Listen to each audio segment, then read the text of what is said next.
All right, hey, attention, spoiled software engineers, take a lesson from Google's programming language. Let's go. By the way, I do like Go. We've talked about how much I like Go. I like Go, okay? I'm a fan. Many of today's programmers, software engineers, by the way, I love the condescension right here. The condescension of being like, software engineers. Consider themselves creatives, artists of sorts. They are given to ostentatious personal websites with cleverly hidden Easter eggs and parallax scrolling. They confer upon themselves multi-hyphenated job titles. X, Amazon, engineer, investor, author. Okay, hey, I would like to say that if you have a clever Easter egg in your website, that's actually pretty cool. Okay, that's actually a bonus. I think that that's pretty cool. Some regard themselves as literary sophisticants. Consider the references smashed into certain product names: Apache Kafka, ScyllaDB, Claude, Sonnet, 3.5. Okay, I really don't understand this last one. I must say that those are all fine. Those are all fine names, right? Much of that, I admit, applies to me. Okay, well, hey, at least you know this. Okay, the difference is that I'm a tad short of talents on hyphenate and my toy projects with names like Nobokov. I know. Are better off staying on my laptop. I entered this world pretty much the moment software engineering overtook banking as the most reviled profession. There's a lot of hatred and self-hatred to contend with. Really? Is software engineering really considered one of the most hated things comparatively to banking? Nah, bankers and lawyers are toppies. Yeah. I mean, I guess like internal hate towards your job, it would be crazy for software engineers, but external hate, that just doesn't seem correct at all. Weird. Perhaps this is why I see the ethos behind the programming language Go as both a rebuke and a potential corrective to my generation of strivers. Its creators hail from an era when programmers had smaller egos and fewer commercial ambitions, and it is, for my money, the premier general-purpose language of the new millennium. Not the best at any one, but nearly the best at nearly everything. A model for our flashy times. Oh, non-tech people love to hate on people with tech jobs. Is that true? Yeah. Okay. At least that one is like a yes no. At least with the yes no, there's probably some truth behind it. Okay. So I'll give you no Pinocchios, a possibly true. Okay. First one, I went full Pinocchios on this one. By the way, just to be clear, Go came out of a time when Google became many billions of dollar company. It had a massive commercial ambition. You got to remember that the dot-com bust happened in 99? This was when commercial ambitions were so strong in tech, the infrastructure was just not there to support it. And then by 2005, the infrastructure was in fact there to support it. And so then the dot-com bust that actually materialized into a dot-com boom happened 5 years later. And Go was ideated in 2009, created and released in 2011. When was Golang created? First developed in 2007, was released open source in 2009. Okay, I was off. I was off by 2 years back. But either way, at this point, Google was billions of dollars. Startups were going up left and right. Facebook started this, like, at that point, the Social Network movie was probably even out. When was a social network movie made? 2010. Okay, Social Network movie hasn't been made. This movie, the quintessential movie for startup boom. This is it. This is the movie that started the startup boom, okay? This is when it all happened. I watched this movie, and the next day I created a startup. Oh, yeah, it brought it to the masses. Oh, people say no, actually, yeah. Oh, dude, oh my gosh. I cannot tell you how many people I have met who said that specific movie caused people to do startups. It is crazy. Yeah, it's pretty inspirational for nerds. Yeah. The next day, really? Yes, the next day. It made me study CS. I'm just saying that movie was giant. If I were to categorize programming languages like art movements, there would be mid-century utilitarianism, Fortran, COBOL. I don't think that's appropriate. Here's why that's not appropriate. So during the time of Fortran, this was 59, 56, right in there. Effectively, every single machine You had to hand roll your own, it had its own instructions and everything for it, to where you had to just hand roll your program for those instructions, for those drum memories. Every word, like words were like crazy numbers, like 67 bits per word. Like crazy word, like things were going on back in those days. By the way, Uncle Bob, Robert C. Martin is releasing a book here soon called We Programmers, and it actually talks about, it's just a history of programming, and it covers Fortran in depth. I got an early access and I got to read it. Awesome. Fortran was like a really cool story. But the big part of it was that they didn't have compilers. Compilers were actually really hard to write. So interpreters were actually more common, but interpreters were like massively slow. So Fortran's goal was actually to create a programming language that could be directly compiled into machine code, easy. And like that was the whole point, was to make it effectively as fast as hand-rolled code. And so Fortran is like the Bronze Age. Right? Fortran is truly the Bronze Age. It's not there's no utilitarianism in it. Dude, it was just like, they finally just got out of the Stone Age, and now they're just barely coming into being, and they're just like hack, right? Like, it was crazy. It was crazy. COBOL, on the other hand, came out, 10 years later? And that actually that would be like utilitarianism, trying to put some sort of value and stuff. Anyways, to high theory formalism, Haskell, Agda. I don't even know Agda. You can Agda these nuts, though. America Corp pragmatism, C# and Java. Grassroots communitarianism, Python and Ruby. And esoteric hedonism, Bufunge and Brainfuck. Okay.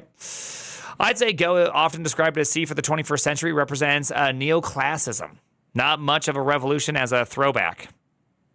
I can honestly say I don't understand some of these kind of rankings, but that's fine. Back in 2007, 3 programmers at Google came together around a shared sense that standard languages like C++ and Java had become hard to use and poorly adapted to the current, more cloud-oriented computing environment. One was Ken Thompson, formerly of Bell Labs and recipient of the Turing Award for his work on Unix, the mitochondrial eve of operating systems. By the way, I believe he also gave birth to C during that time as well.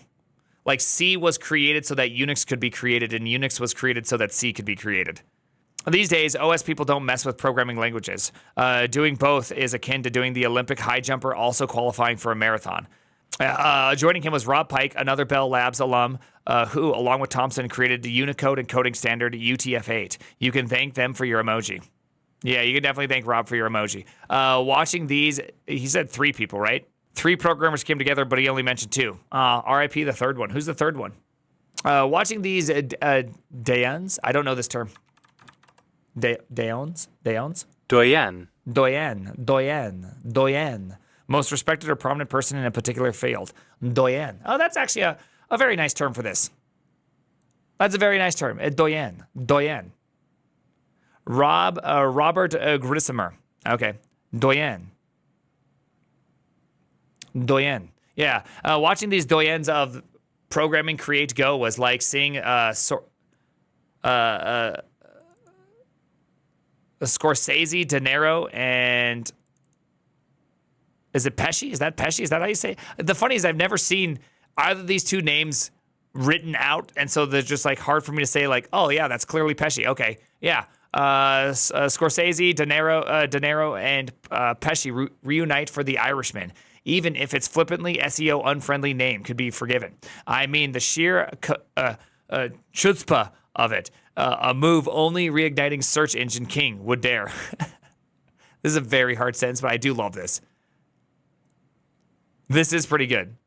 It is pretty funny that Go is truly a terrible SEO name. How did the king of SEO create Go, the absolute lowest one? It's pronounced Pesci. This article words pretty hard. It does.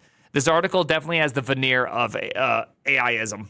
The language quickly gained traction. The prestige of Google must have helped, but I assume there was an unmet hunger for novelty. By 2009, the year of Go's debut, the youngest of mainstream languages were mostly still from 1995. A true annus mirabilis. Wait, what? Okay, you got to quit using these terms that nobody knows what they mean. I don't know what annus mirabilis. Annus. A Latin phrase meaning a marvelous year. Okay, now you're just you're just try-harding at this point. You're literally try-harding.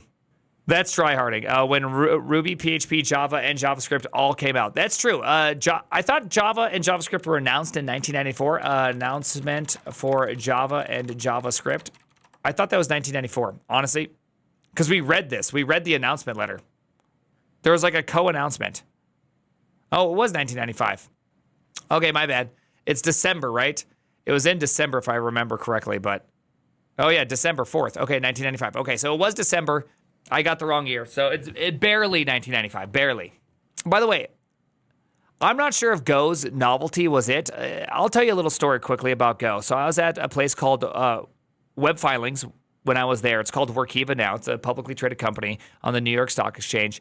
And when I was there was a man named Ben Eccles, very talented engineer. And he absolutely loved Go, and he was championing Go. The thing is at that point, we were Python Studio. We were doing all of our kerning and everything in Python. And Ben started doing these tests and showing that Go was like 100 times faster than Python. And so a big push for it was, here's a language that's relatively easy to use, and it's relatively super fast. Why would you do that in Python? Because you needed a server language. You had PHP, Python, Java. Like, that's was your options. Maybe a little bit of JavaScript. This is someone who wasn't there telling me how amazing the Roaring 20s were. Yeah, because my ergonomics. Yeah, like Go was just really exciting. And we as a company picked up Go really quickly and started using it almost immediately just because of how easy it was to use and how much faster it was than Python. Like, Python back in the day was most certainly not known for its speed. Okay, it's known today as the language that got defeated by a for loop. But back then, it was a language defeated by everything. The thing about Go is you won't cry when your prototype goes all the way to prod. Yeah, right? Like, Python was a language defeated by all aspects. It was kind of like JavaScript. You know, like JavaScript back in the day, think about all the stupid things you used to do in JavaScript. Anyone old enough in the chat knows this right away. Like, hey, I have an array with 3 elements in it. But let's pretend var b equals with 3 elements in it. Let's say I wanted a new empty array. How would you do it back in the day? Does anybody know the trick for back in the day? B dot, what's the trick? What's the trick to create the empty array? And this was like massively faster. No. There you go, Alejo. Alejo got it. Length equals 0. Right? Because now B is an empty array. Yeah. Joker Dan also got it. Yeah. And so, like, you had to do all these tricks to make JavaScript kind of fast. This was done all over the place. Why? What the? Okay. Dude, I forget how young you kids are when it comes to programming. I'm just letting you know, programming JavaScript used to be super hard. Every little thing had a trick. There was a trick to everything because you had to make sure it was remotely fast because it was so slow for everything.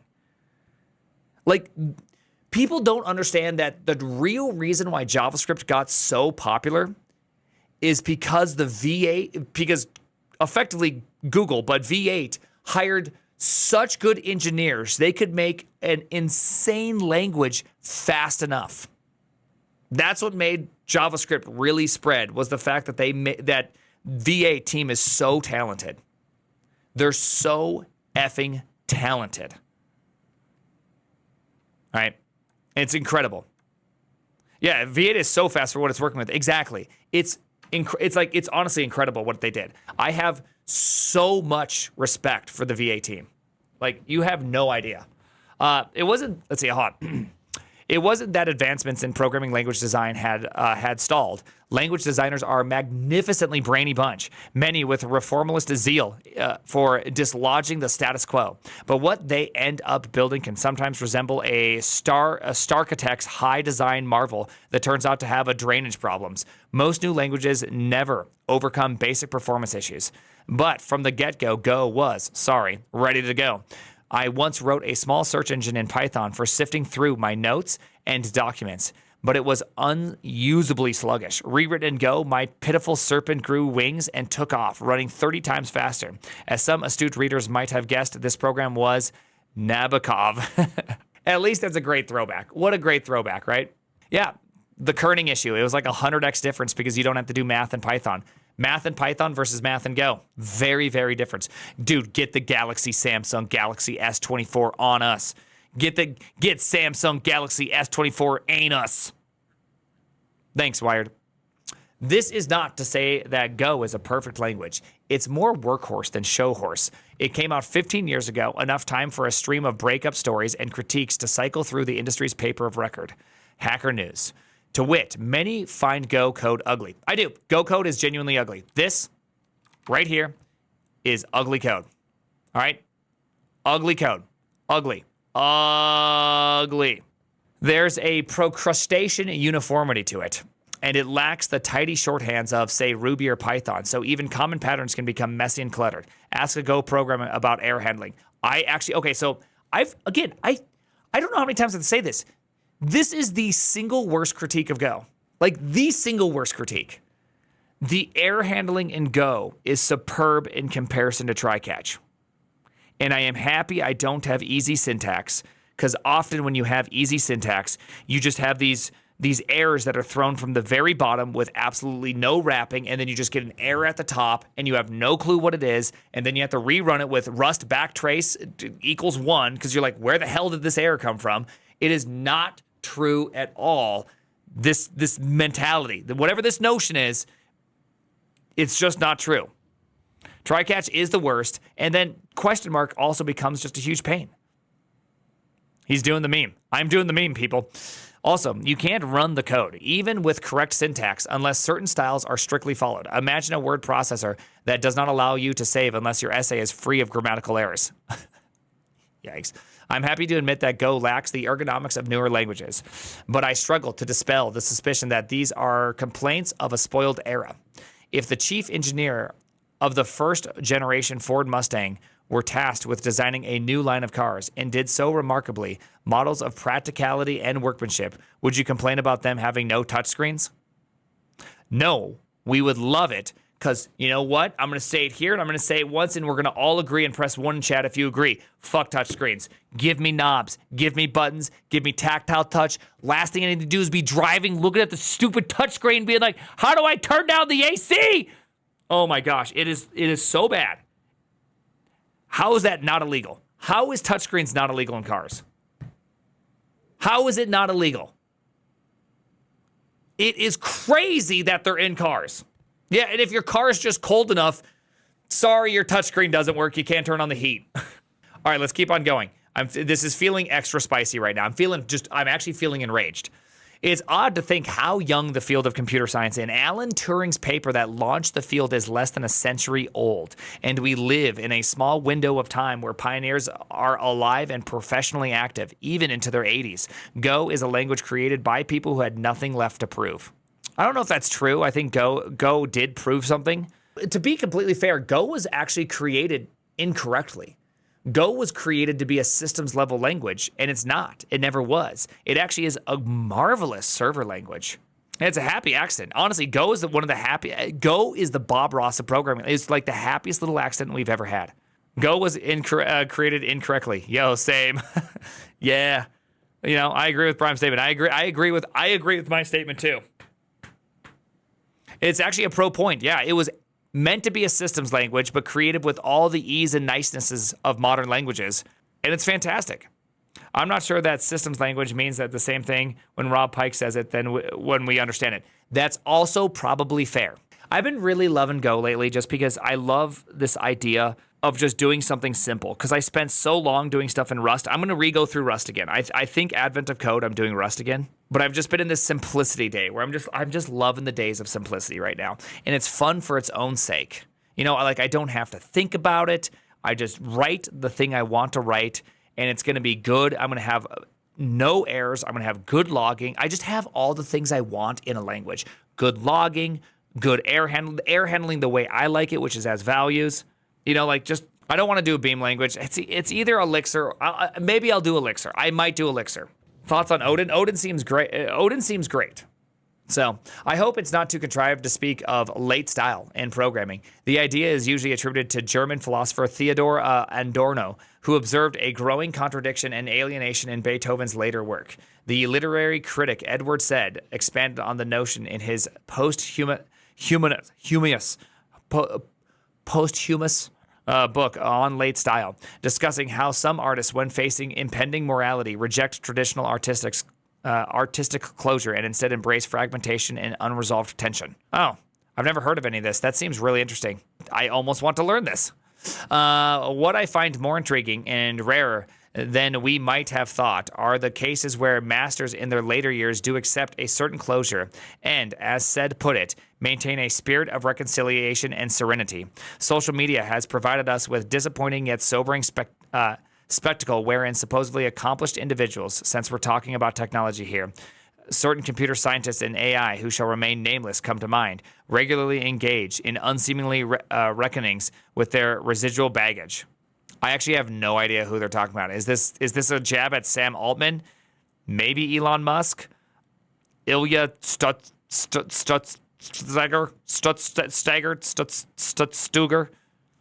Devin? I'm not even sure who we're talking about at that one.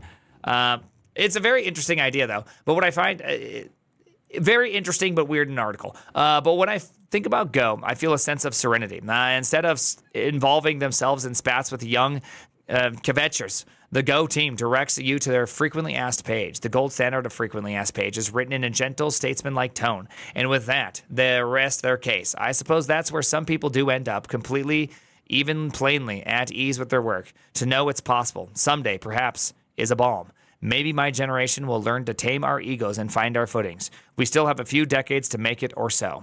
I'm going to give a different take here. There's reasons why people like Rust. And the reason why is that the joy of coming up with the perfect type system to match their exact intents and their exact intent and the ability to codify semantics into the type system is appealing. Or some people find that exact same appeal in Go in the procedural nature, to codify the semantics in the procedural nature. And some people find it in JavaScript, where they just really like sipping lattes. And of course, C# is the exact same thing, except for it's, of course, with pleated pants. As someone who regularly did Rust, and now I'm on my Go journey, I will say that I can resonate with this article in the sense that there's beauty in simplicity. But I can also resonate with Rust in the sense that there's beauty in its complexity. And I kind of like it. In some sense, I like it all. You know, if I want to just build something for the sake of building it, it's fun to build it. Like there's an appeal to building something in Rust. But I also feel emotionally that the beauty in simplicity and just building the thing makes me more happy. Because then as new requirements come up, I just keep building it out. Whereas often with Rust, I find that I have to go back to my roots and really rethink about it each time. And I get less happy resolving the same problem over and over again. And so for me, that's why I've grown just a fond lovingness for Go. It's just that. If it works, don't touch it. Unfortunately, that's not true in Rust. Sometimes you got to touch everything. Sometimes there's collateral damage with the change you make. Okay? That's just that. A gen.